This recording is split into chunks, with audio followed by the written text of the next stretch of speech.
A República Democrática de Roma não existe mais.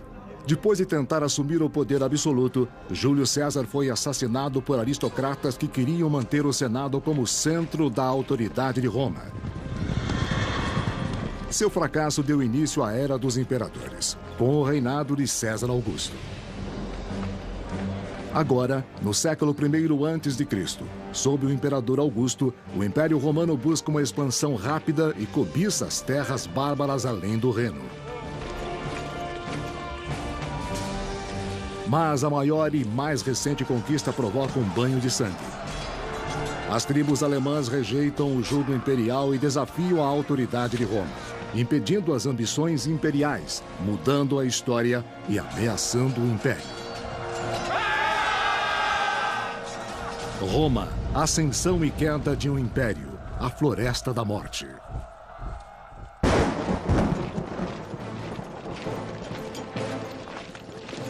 Gália, século I a.C. Roma dá os primeiros passos para dominar o mundo. Impelido pelo crescimento, o Império acredita que o resto dos povos deseja submeter-se à sua civilização. O imperador Augusto assume o poder depois do assassinato de seu tio-avô Júlio César, e Roma espalha sua influência sobre o mundo conhecido.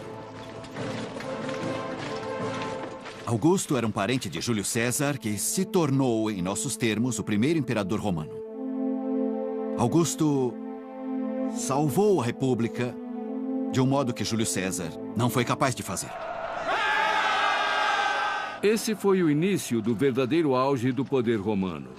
Eles estavam expandindo rapidamente as fronteiras imperiais e tiveram uma série de grandes vitórias militares.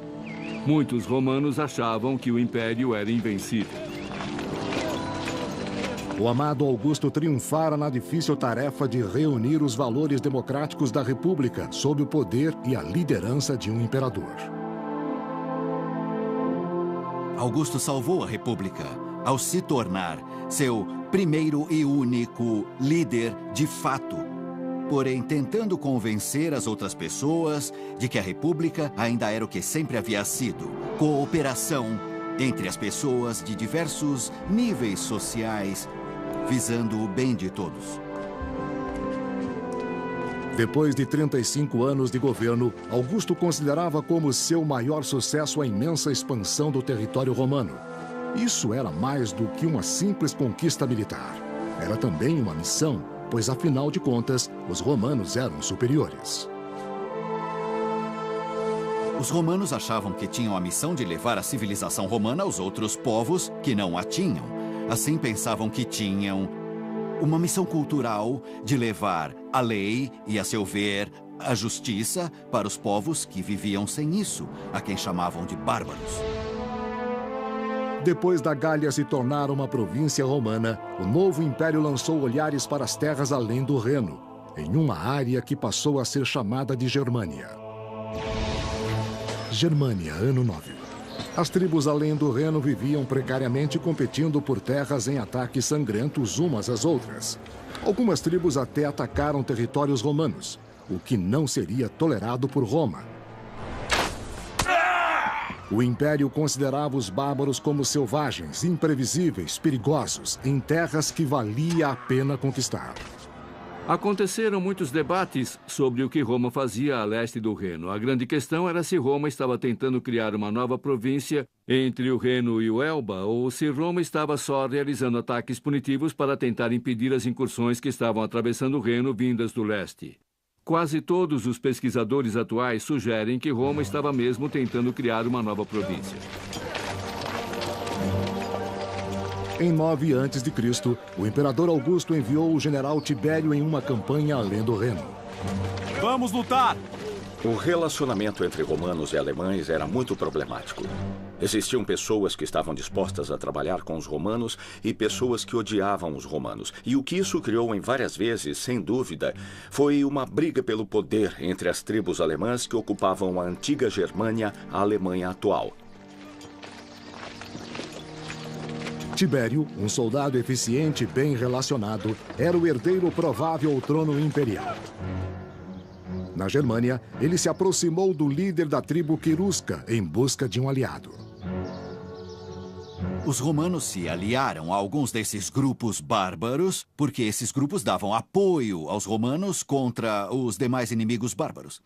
E os romanos queriam expandir seu controle territorial e também sua, como pensavam, missão civilizadora para o norte. O chefe querusco aceitou uma aliança com Roma, embora seu povo não se interessasse pela vida romana. Eles queriam a proteção e o prestígio do império. Tinham muito a ganhar com o relacionamento com Roma, especialmente a elite governante. Economicamente, teriam acesso aos produtos romanos. E o que é mais importante, os produtos romanos eram um meio de as pessoas exibirem status. O jovem príncipe alemão, que brincava de soldado romano, aprendeu a ser um bom jogador na política romana. Criado em dois mundos, sob as tradições de seu povo e o poder e a glória do império, ele se tornou oficial romano e rei alemão. Seu nome era Armínio.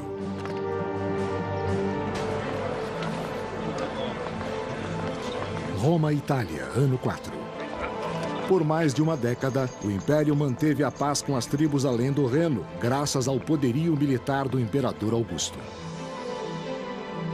Em posição de ataque! Augusto foi um ditador militar que teve que lutar constantemente a fim de estabelecer um império que, na verdade, permaneceu estável por cerca de 2 séculos. Armínio, o jovem príncipe alemão aos 20 anos, tornou-se um comandante auxiliar a serviço do Império. As tropas auxiliares recrutadas nas províncias eram um complemento importante para as 28 legiões romanas. Augusto tinha de ter certeza de que as pessoas entendessem que ele estava fazendo o que os tradicionais líderes romanos sempre fizeram: levar Roma a gloriosas e lucrativas conquistas na guerra. No ano 6, o general Tibério saiu da Germânia para sufocar uma violenta revolta na província de Panônia, hoje Hungria e Áustria.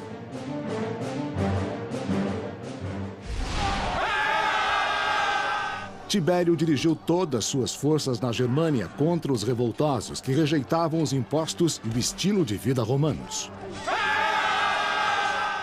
Quando os romanos tentaram romanizar os bárbaros para fazê-los viver mais como romanos em um ritmo mais rápido do que os bárbaros desejavam, então os bárbaros disseram: não queremos isso.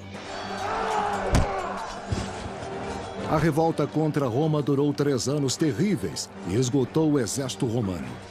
O imperador Augusto enviou tropas auxiliares. Armínio lutou nessa campanha, dominando as técnicas de guerra romana e se destacando diante de seus superiores. O historiador Vellius Paterculus escreveu: corajoso na luta e sagaz da mente, Armínio tinha uma inteligência além do comum e isso transparecia em seus modos e em seus olhos.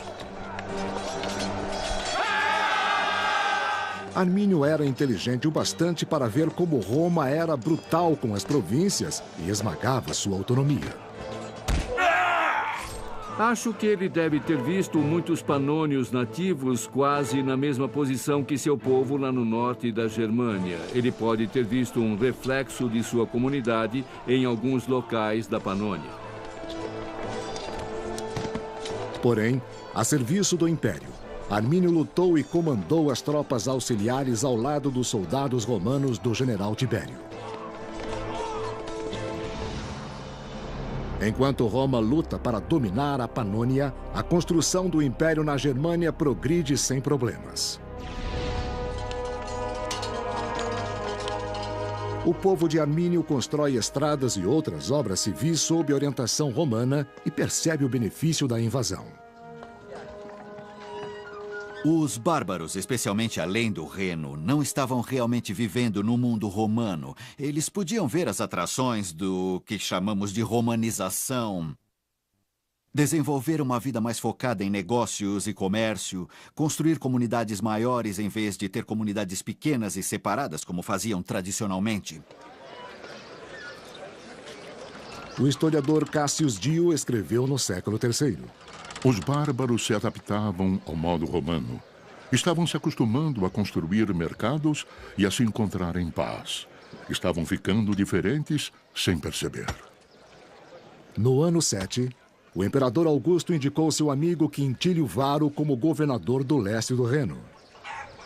Varo era um comandante relativamente capaz, ao que parece, mas existe também uma informação que veio de nossas fontes de que ele não tinha o melhor caráter do mundo. A descrição do historiador Vellius Paterculus não é elogiosa. Quintílio Varo era um homem de temperamento médio e de disposição quieta.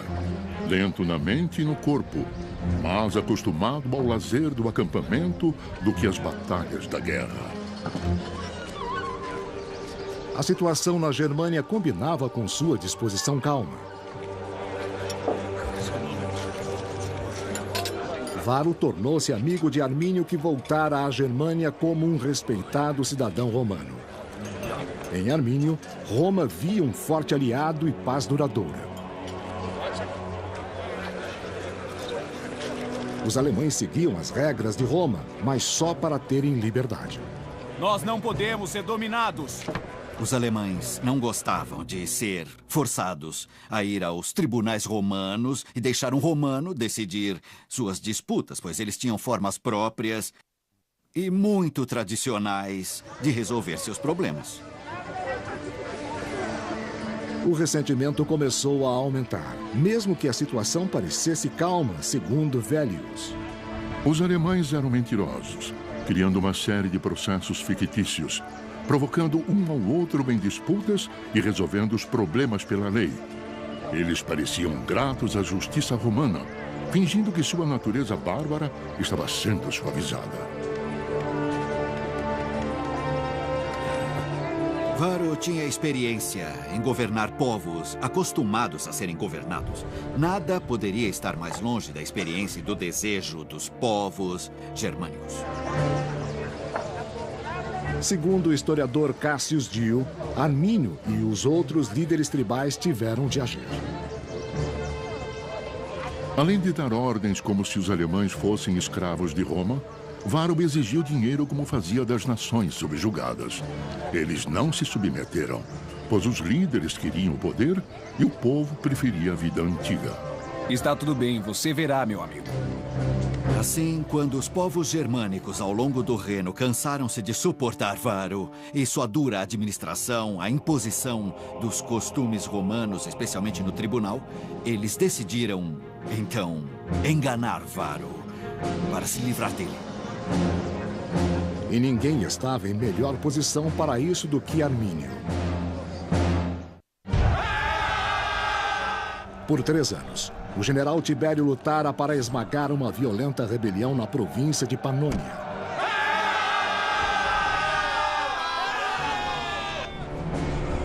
Por fim, no ano 9, seu esforço foi recompensado.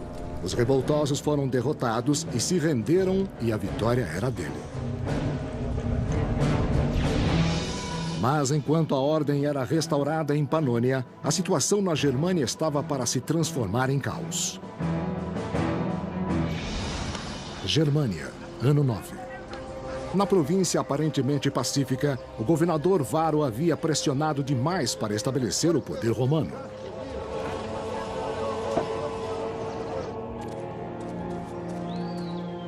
Os orgulhosos alemães, sob a liderança de Armínio, cansaram-se de pagar os impostos romanos e de serem tratados como escravos. Rejeitando a submissão a Roma, eles decidiram pegar em armas contra o mais poderoso exército do mundo. Soldados, vamos lutar! Nem todos os chefes alemães estavam convencidos do plano. Um deles, Segestes, achava que os riscos eram grandes demais, mas Armínio convenceu os outros. Nós não podemos ser dominados! Para um homem como Armínio, que nesse ponto da carreira era reconhecido como o líder entre o seu povo, seria uma grande desonra para ele tornar-se apenas um fantoche em um tipo de estrutura provincial, uma categoria inferior. Isso ele não poderia aceitar. Armínio havia lutado ao lado dos romanos e sabia que o exército baseava-se em poder, não em segredo. Ele tivera a oportunidade de aprender as táticas romanas e de aprender como o exército romano agia, o que ele podia ou não fazer, quais eram suas capacidades e habilidades, como era comandado e como lutava. Armínio conhecia Roma e sabia que os romanos subestimavam os alemães. Ele disse ao general Varo tudo o que este desejava ouvir. Vellius Paterculus escreveu: Armínio aproveitou a negligência do general Varo como uma oportunidade para a traição. Vendo que ninguém poderia ser vencido mais rapidamente do que o homem que nada temia, ele sabia que o início de uma catástrofe era a sensação de segurança. Está tudo bem, você verá, meu amigo. Parte do problema era a visão de Roma, o excesso de confiança de que poderia derrotar qualquer um, que ninguém nas regiões ao norte distantes do Mediterrâneo teria a possibilidade de montar uma boa defesa contra Roma. Se os alemães iam atacar, tinham de ser rápidos. O inimigo estava enfraquecido por outras batalhas e de nada suspeitava. Os alemães armaram uma cilada na floresta úmida e fechada de Teutoburgo, no noroeste da Germânia. Armínio deu ordens e devem ter levado várias semanas e muitas centenas de homens, mas eles construíram uma muralha com 1,5 metro de altura e 4,5 metros de largura, com trincheiras e provavelmente com camuflagem.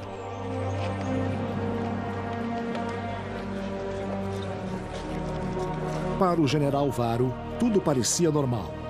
Ele e os soldados da 17ª, 18ª e 19ª Legiões prepararam-se para mudar o acampamento para o oeste.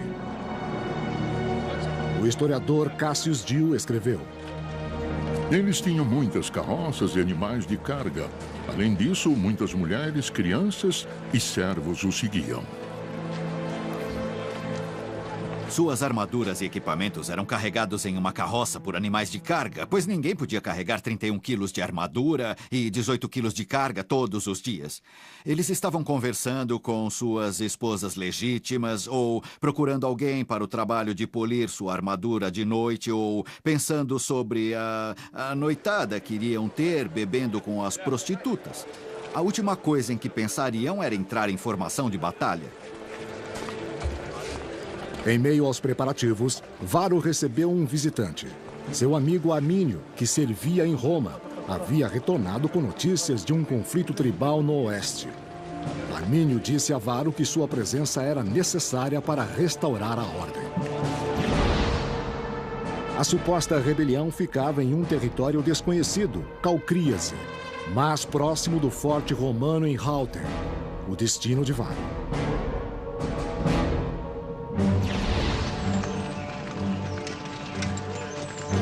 Varo mobilizou todo o acampamento para a viagem. Então Varo havia sido atraído para o território alemão por seu próprio orgulho. Mas ele estava pensando em uma missão de levar a lei e a civilização. Ele não estava pronto para lutar com os bárbaros tão habilidosos em emboscadas e no tipo de táticas que podiam levar o exército romano a uma completa confusão. A longa fila de soldados, civis e provisões percorreu as florestas alemãs. Varo não esperava problemas, mas estava em solo desconhecido e se movia com cautela e o mais silenciosamente possível. Em arqueologia, uma das coisas encontradas em escavações recentes foi um badalo, que foi preenchido com palha que ainda foi achada no badalo. Com o badalo silenciado, a fila prosseguiu, mantendo a formação militar enquanto os romanos iam, sem saber, para a muralha camuflada da armadilha. Cuidado! Cuidado, parem! O chefe alemão Segestes temia o plano mortal e tentou alertar Varo sobre a traição de Armínio. Mas foi humilhado e mandado embora. O historiador Vellius Paterculus escreveu: Segestes pediu que os traidores fossem aprisionados, mas o destino dominou os planos de Varo e nublou a sua mente. Varo já tinha sido avisado por outros bárbaros. Não confie nesses homens, eles irão atraiçoá-lo. Mas Varo achava que conhecia os homens e sabia quem era e quem não era seu amigo.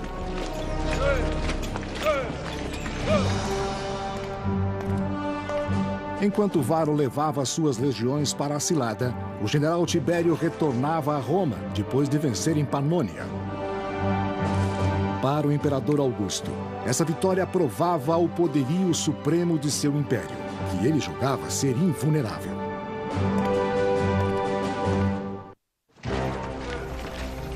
Enquanto o governador Varo levava suas tropas para a fortaleza romana a oeste, ele fez um desvio para abafar uma revolta.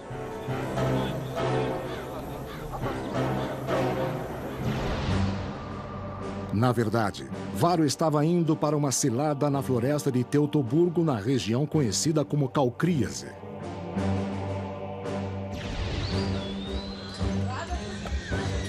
Eles tinham de ficar em uma trilha estreita de bancos de areia e de cada um dos lados havia um ambiente de floresta pantanosa com locais de passagem muito difíceis. Parecia que a coluna romana tinha de ficar mais estreita. Os soldados romanos estavam acostumados a marchar 6 ou 8 lado a lado. Provavelmente eles tiveram de mudar e marchar 4 ou 2 lado a lado.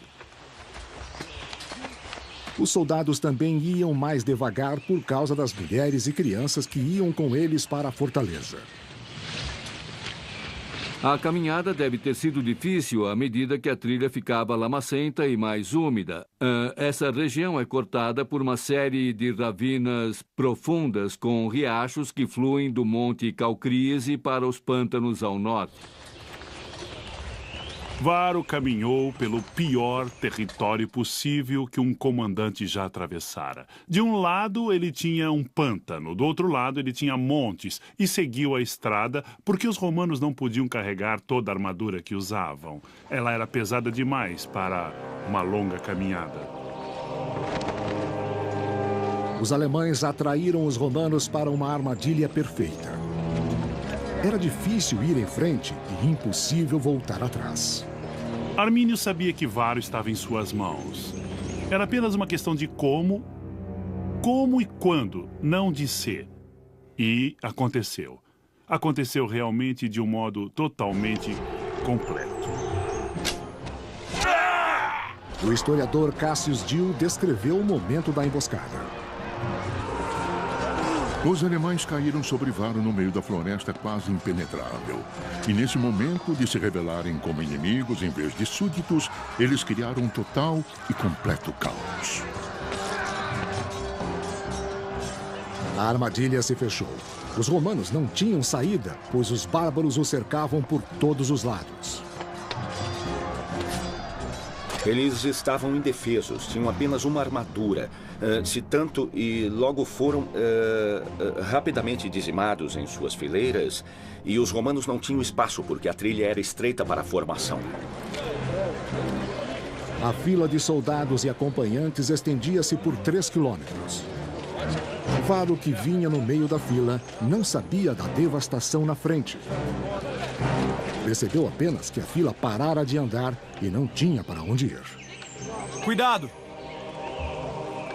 Os primeiros da fila foram os primeiros a morrer. E não havia muita comunicação, pelo que sabemos. Nessa trilha, quer dizer, não podia haver muita comunicação entre a frente da fila e o final da fila. E isso ainda tornava o exército mais vulnerável e criava uma situação mortal. Quando Varo soube do ataque, já era tarde demais. Não havia tempo para se preparar nem lugar para fugir. Os acontecimentos exatos perderam-se no tempo. Meu palpite é que essa foi uma batalha em que a luta principal durou menos de 1 hora. Mas a operação de limpeza provavelmente durou o resto da tarde. Cada homem tinha que aceitar o inevitável. E não creio que um romano fizesse isso melhor do que um norte-americano. É difícil ver amigos morrerem. Enquanto os romanos eram abatidos como animais, mais alemães chegavam para a batalha. Escreveu Cassius Dio. As forças inimigas aumentavam. pois muitos dos que haviam hesitado agora se juntavam a elas em busca de saque. Numa desonra pior do que a morte, 2 legiões perderam os estandartes de águia para os bárbaros. A águia era um símbolo para os soldados. Ela era literalmente o espírito religioso e o poder que os mantinha a salvo e os tornava vitoriosos. Se a águia era atingida na batalha ou tomada pelo inimigo, significava que seu espírito era arrancado e sem ele a derrota era certa. Mas o pior de tudo era a desgraça, a perda da honra, ao ter o símbolo de seu espírito de luta literalmente tomado pelo inimigo. Essa era a pior desonra e desgraça. Sob os olhos de Varro, os estandartes e a batalha foram perdidos na floresta. O general desonrado sabia o que devia fazer. Varro tinha sido enganado pelos bárbaros. Ele sabia que era o responsável por essa derrota, pois tinha marchado com o exército romano despreparado. Assim, Roma iria culpar Varro pela derrota. Varro culpava a si mesmo e para ele a única saída era o suicídio, mesmo que fosse um suicídio desonroso. Os alemães, sob a liderança de Armínio, haviam recuperado sua terra e derrotado o exército mais poderoso do mundo. Chegara a hora de torturar os prisioneiros. Florus, um historiador romano, descreveu o horror. Nunca houve um massacre mais cruel nesses pântanos e bosques. Nunca insultos mais intoleráveis foram proferidos pelos bárbaros, especialmente contra os advogados. Arrancavam os olhos de alguns e cortaram as mãos de outros. Costuraram a boca de um deles depois de cortar a sua língua.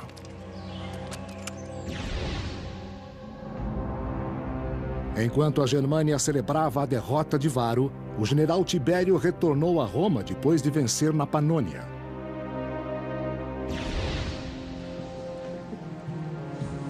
Em Roma, o imperador Augusto preparava-se para celebrar o triunfo de Tibério.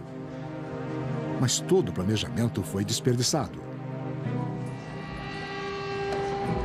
Quando as notícias chegaram a Roma e Augusto soube da perda de 3 legiões ao norte, ele ficou horrorizado. E, supostamente, ele gritou várias vezes sem parar: Varro, devolva as minhas legiões. Isso foi um choque, porque Roma tivera uma série de vitórias militares e acreditava que os povos do norte seriam vencidos facilmente. Mas as notícias falavam que 3 legiões inteiras, 15 ou 20 mil homens, foram destruídas de uma só vez, em um desastre inesperado.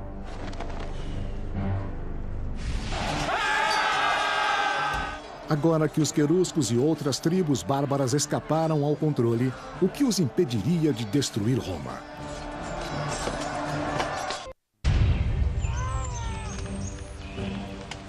Enquanto as legiões de Varro eram destruídas ao norte, o general Tibério retornava a Roma para celebrar a vitória na Panônia.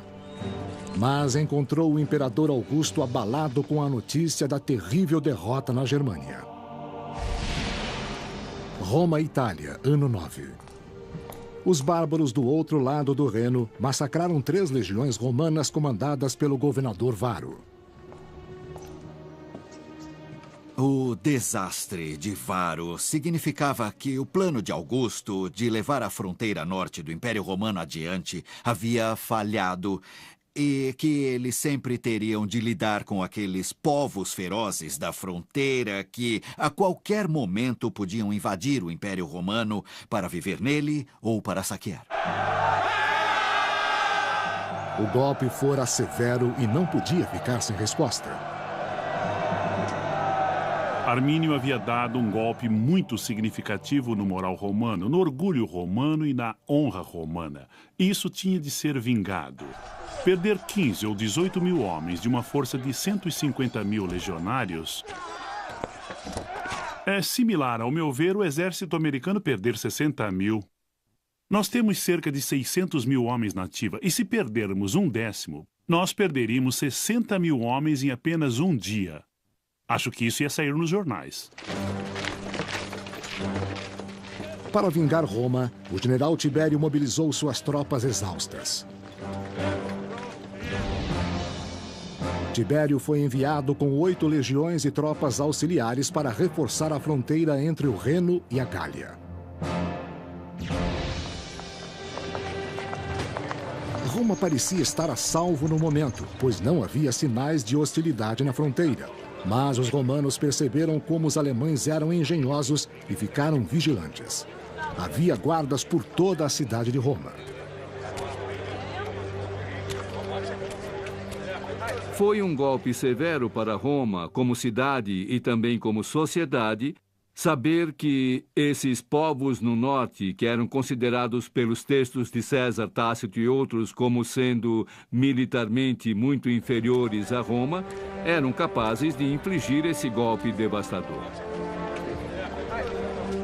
A poderosa Roma, o auge da civilização ocidental, sentiu-se vulnerável.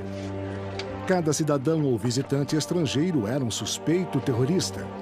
Augusto, temendo uma revolta dos alemães que viviam em Roma, expulsou-os.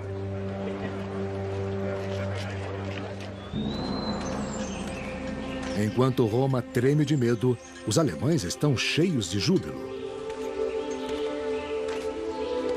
Armínio celebra sua vitória sobre Roma, tomando uma noiva, Tusnelda, a filha do chefe rival Segestes, que tentara alertar Varus sobre a traição de Armínio. Contra o desejo de seu pai, ela consentiu em ser sequestrada por Armínio, pois as mulheres alemãs eram fortes, elas matariam seus homens se eles esquivassem a batalha. Elas também se consideravam muito valorosas e queriam aliar-se com o melhor homem possível. Tusnelda, que era a esposa de Armínio, considerava Armínio como o melhor dentre os alemães e não queria nenhum outro. A vitória contra as legiões romanas dera enorme poder a Armínio, que, como rei dos queruscos, formou uma coalizão de líderes tribais. Armínio pensou que essa vitória espetacular daria a ele o prestígio, a fama, para ser o que os alemães não tinham, um rei de todas as tribos.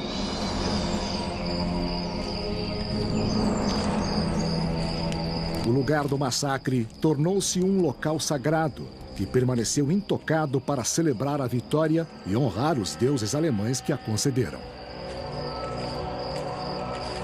Os alemães rezavam em bosques, pelo que sabemos. Eles tinham imagens e várias estátuas e totens animais em suas florestas. E, na verdade, essa ideia do totemismo parece ter sido alguma coisa bem importante, também para os romanos, mas ainda mais para os alemães. Enquanto Roma vacila, os alemães celebram sua vitória, guardando as armas romanas como um despojo sagrado. Objetos como espadas, lanças e escudos exigiam muito tempo e materiais para serem feitos. Economicamente, eles eram muito valiosos, mas parece que em muitas dessas circunstâncias, seu valor ritual era mais importante. E, por essa razão, eles eram depositados às vezes aos milhares. E ainda achamos armas com ornamentos em prata e ouro, indicando o posto do oficial. Por meio de violência e traição, os alemães recuperaram suas terras dos invasores romanos. Mas Roma não iria desistir. Os romanos perceberam que tinham um problema ao longo do Reno. E depois de se recuperarem, ou seja, conseguir mais soldados, tentar construir novas alianças com os bárbaros, eles começaram, depois de algum tempo, a enviar expedições além do Reno para tentar pacificar a área, mas também para recuperar a honra perdida, porque a derrota de Varo fora muito desonrosa.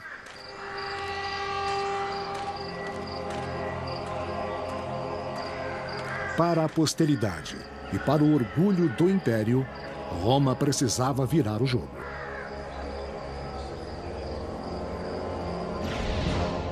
No ano 13, 4 anos depois do massacre, o imperador Augusto enviou o general Germânicos para lutar contra Armínio e os bárbaros queruscos.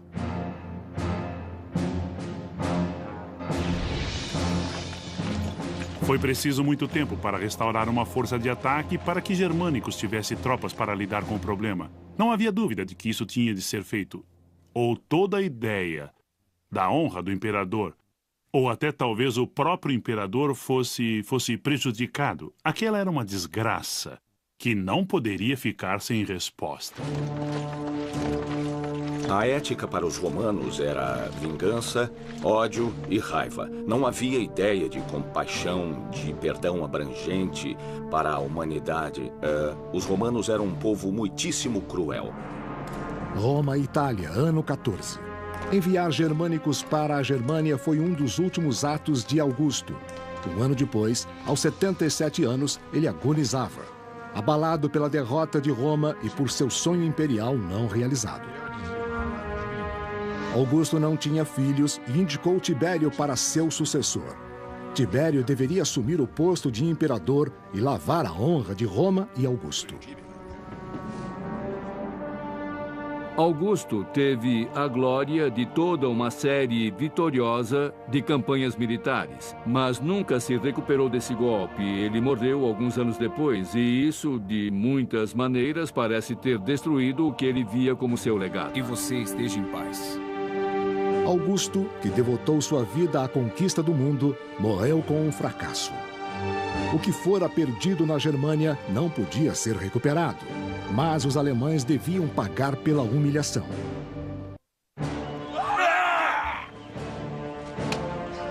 Uma derrota sangrenta e humilhante além do Reno trouxe glória para Armínio, o chefe alemão, e abalou a confiança romana. Mas Roma ainda não estava vencida. Germânicos, um general romano, partiu para a Germânia numa missão de vingança, atacando as tribos aliadas a Armínio.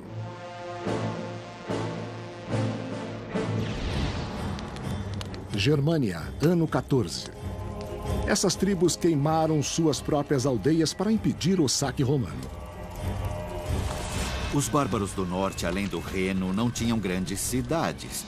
Eles tinham aldeias cada vez maiores, mas só podiam ir embora e voltar para lutar outro dia e fazer o inimigo gastar dinheiro em uma campanha que não tinha nenhum retorno de saque. A guerra estava trazendo prejuízos em vez de lucros. O historiador romano Tácito escreveu: Germânicos enviou um de seus generais para atacar a tribo Bructeri. E ele, em meio à luta, encontrou a águia da 19ª Legião que fora perdida com Varo. Depois, suas tropas marcharam até as fronteiras dos Bructérios, arrasando toda a região.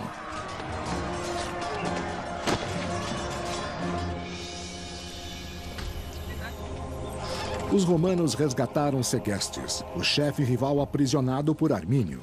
E a humilhação continuaria num gesto devastador: o sequestro de Tusnelda, filha de Segestes, que esperava o filho de Armínio. Ela foi capturada pelos romanos e levada para a capital, como prova de que os romanos conseguiram derrotar Armínio e tornaram sua vida infeliz, mesmo que ele fosse o homem que destruíra Varo e 3 legiões romanas. No ano 15, 6 anos depois da emboscada, o exército romano chegou ao local do massacre na floresta de Calcríase, transformado em monumento à vitória alemã.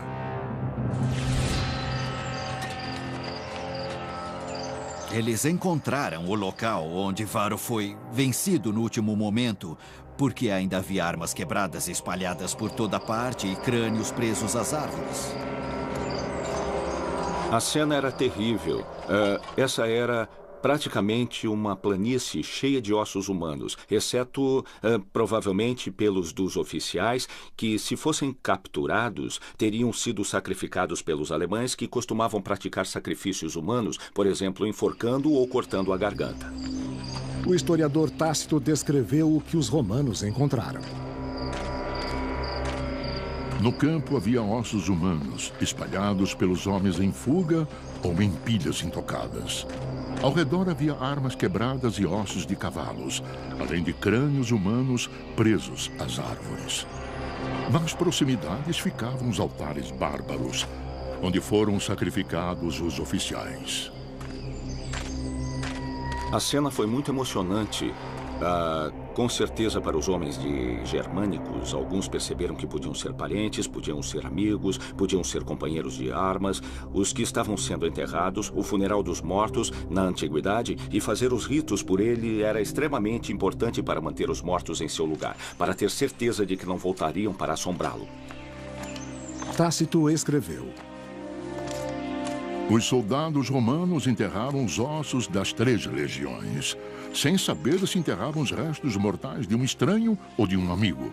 Mas com raiva dos inimigos, todos ao mesmo tempo lamentaram e odiaram. Simbolicamente, era muito importante que Roma mostrasse que lembrava dos soldados caídos e que nunca iria desistir de tentar resgatar a honra que havia sido manchada pela incompetência e arrogância de um comandante. Para os alemães, que tinham um memorial sagrado na floresta, o enterro era uma profanação. Assim que os soldados partiram, os alemães exumaram os ossos e reconsagraram o local do massacre. Armínio, que julgava ter derrotado Roma 6 anos antes, ficou lívido com os ataques e confuso com a mudança súbita da sorte. Tácito descreveu sua fúria. Essa é uma arma poderosa. Armínio, de temperamento naturalmente exaltado, ficou furioso com o sequestro da esposa e com a vida de escravidão que esperava seu filho. Ele declarou guerra contra as Segestes e contra o Império Romano. A guerra começou. Mais uma vez, as forças ardilosas de Armínio, que conheciam o terreno, tinham uma vantagem contra os pesados soldados romanos.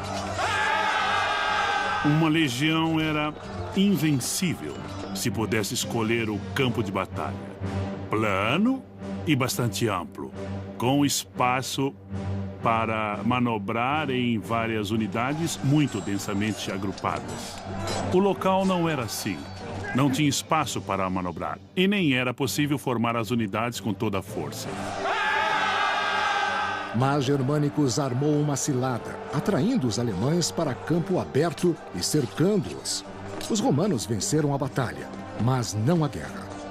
Os estilos de luta incompatíveis, os custos da campanha e a tenacidade dos alemães tiraram de Roma a esperança de vitória duradoura. Ao leste do Reno, em vários anos, houve ataques punitivos dos romanos em que eles tentaram capturar Armínio e tentaram derrotar seu povo, mas não tiveram sucesso. Nem Armínio, nem Germânicos viveram o bastante para ver o efeito de seus esforços. 3 anos depois, no ano 19, ambos morreram sem heroísmo. Germânico sucumbiu a uma doença, embora se diga que foi envenenado por um rival político em Roma. No mesmo ano, Armínio foi morto pelos alemães por ter exagerado no uso do poder. Parece calmo. Ele era muito dedicado à causa da liberdade alemã e seu projeto pessoal. Armínio queria ser o rei das tribos bárbaras alemãs. Mas elas não queriam um rei. Elas queriam autonomia, e Armínio lhes deu liberdade. E nesse processo, mudou a face de Roma. Podemos pensar nessa batalha como sendo a que realmente bloqueou a expansão de Roma. Se a batalha não acontecesse, quem sabe que territórios a leste Roma poderia ter conquistado? Toda a Alemanha, Polônia e possivelmente mais a leste até a Rússia, nós não sabemos.